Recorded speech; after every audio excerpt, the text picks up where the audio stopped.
and we weren't able to finish some of them with sacks. But you know, he's a warrior. He's going to go out there and give it everything he has.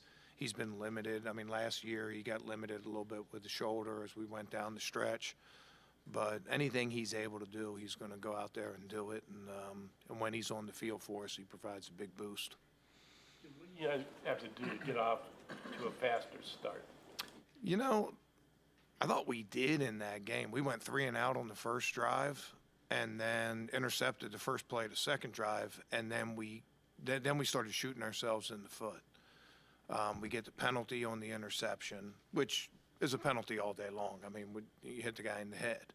I mean, you got to lower your strike zone on the quarterback. We talk about it all the time, but you know, make that play. I mean, it's a huge, huge difference. And then in those next couple of drives that we gave up touchdowns, we had multiple opportunities to be able to stop those drives, and we just didn't make them. You're not going to make every single one in this league, but we got to start making more of our fair share, particularly some tackles on some second and longs that could have turned into third and longs.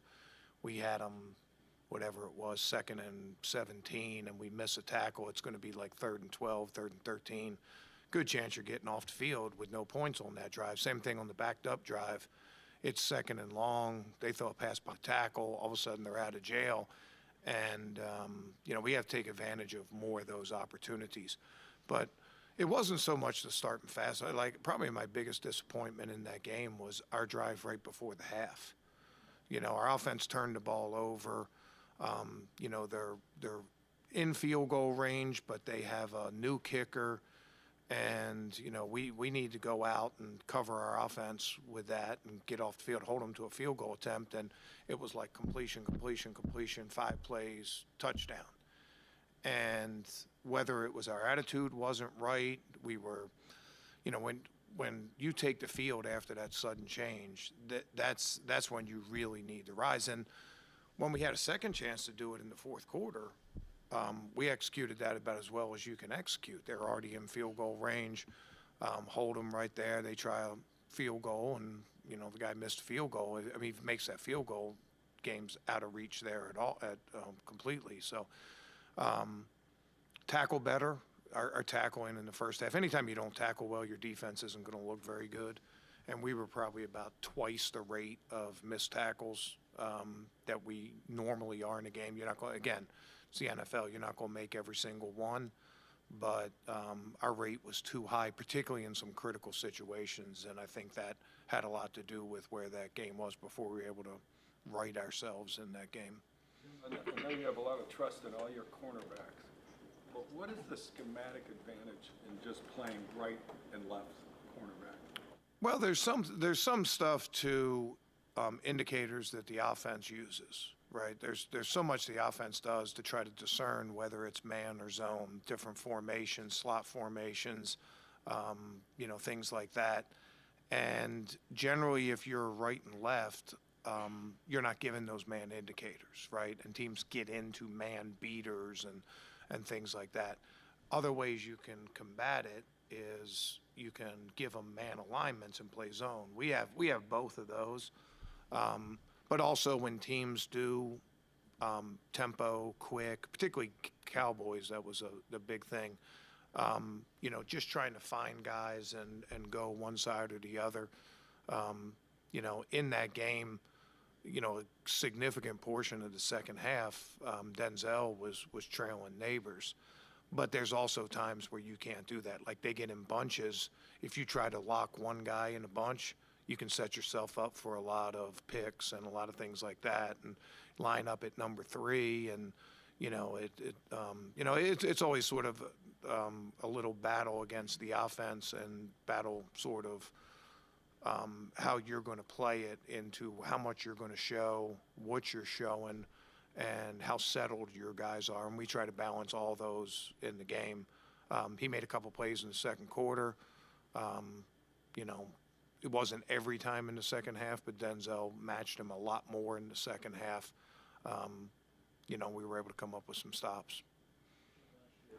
I think Garner completed like 15 passes, but still threw for over 300 yards in that Colts game. Just what do you see from him? Is he kind of the same quarterback that you you saw last year in Indianapolis? Yeah, made a couple plays with his feet. I think that was probably the big thing. He bought some time on some passes and made a couple plays with his feet, and we have to guard against both of those. He hasn't been designed running very much this year, but you know, everybody we face this year has that component. We have to be ready for that because he does have good mobility. Generally, ball's coming out either really fast or he's holding it a long time. We have to take advantage of the opportunities when he gives us chances. You know, in that Colt game, he gave us a couple chances, and we were able to capitalize enough to get some turnovers, which, you know, ended up flipping the script in that game. But holding down the explosives, keeping him from moving the sticks with his feet on third down, and buying time on first and second down to make big plays down the field. All that go into you know, consideration. You know, he's one of those guys. You know, he can get hot. You know, and we have to keep him from getting hot. Devontae Adams, same thing with him, and he can go off at any game, right? You know, they're going to make a concerted effort to get him the ball more. You know, they struggled on offense the last game, and when that happens, you generally, you know, you sort of circle the wagons and say, okay, let's get the ball to our playmaker a lot more. We'll expect that. Really good. I mean, just a pro, just like you can make clinic tapes of his route running, his releases at the line of scrimmage, you know, some great catches down the field. And probably the other thing is he draws a lot of DPI penalties too. He's good at leaning in the guys and creating a little bit of contact that can draw some fouls. So, you know, and they move him around. This is probably the most shift, motion, multi-formation team that we've faced. I mean, Pittsburgh did a lot last year, but you know, these guys, it is a lot of shift and motion and things like that. Just you know, putting all those guys at different spots. So, good wide receiver core. Jacoby Myers, I got a lot of respect for that player. That guy blocks. He does the dirty work. He's you know, he can make plays for him. He's a good receiver, and you know, number 11 has got some big time speed. And he's made some big plays for him. So, you know, those matchups are important in this game. Yeah, I mean, there's a reason they drafted him in the first round. You know, he's fast. He's a good route runner. He's a willing blocker. Again, all over the place. You know, use him as a wide receiver, use him in the backfield, use him as a tight end, competitive blocker.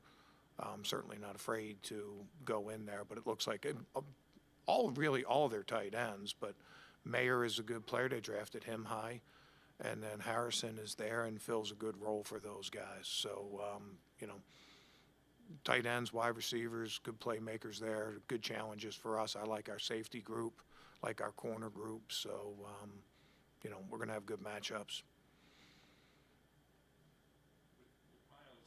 Being somewhat limited last week, is it a big adjustment for you as the play caller, and because he's not out there all the time, and because he's not maybe the same guy he normally is?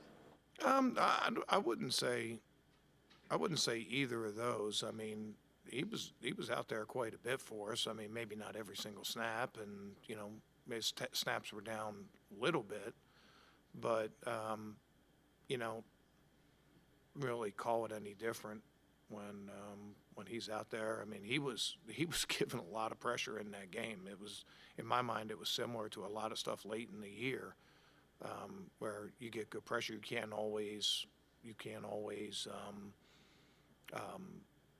determine if the ball comes out quickly or not to be able to make the sack. But sometimes, you know, you get pressure. It's third down. They throw too quick, and you're off the field. To win for the defense, and you know, he continues to do that for us, and has played the run really well for us too. You know Jordan Hicks pretty well, obviously. How has he done in these first 3 games? It kind of looked like he was everywhere. Yeah, he's 1 and 2 in the first 3 games. You know, I mean, I'll press that button every time you guys give me a chance to press it. But you know, Jordan brings a lot to us. He's a great communicator. He's played physical. He's made plays for us. He's made sacks, tackles for losses. Gives us a lot of energy on the field. Wasn't able to finish the game last week, but you know, when he's been out there for us he's been a difference maker. Very, very reliable in his tackling. I mean, we didn't tackle very well, but, you know, Jordan's been, and Jeremiah too, they've been really good on the inside of the box stuff. And I mean, Jeremiah played such a good game, missing that tackle backed up, you know. You're not going to make every single play in the game, but, you know, I was disappointed for him because he had played so well in every other fashion. So, all right, guys. Thank you. Yep.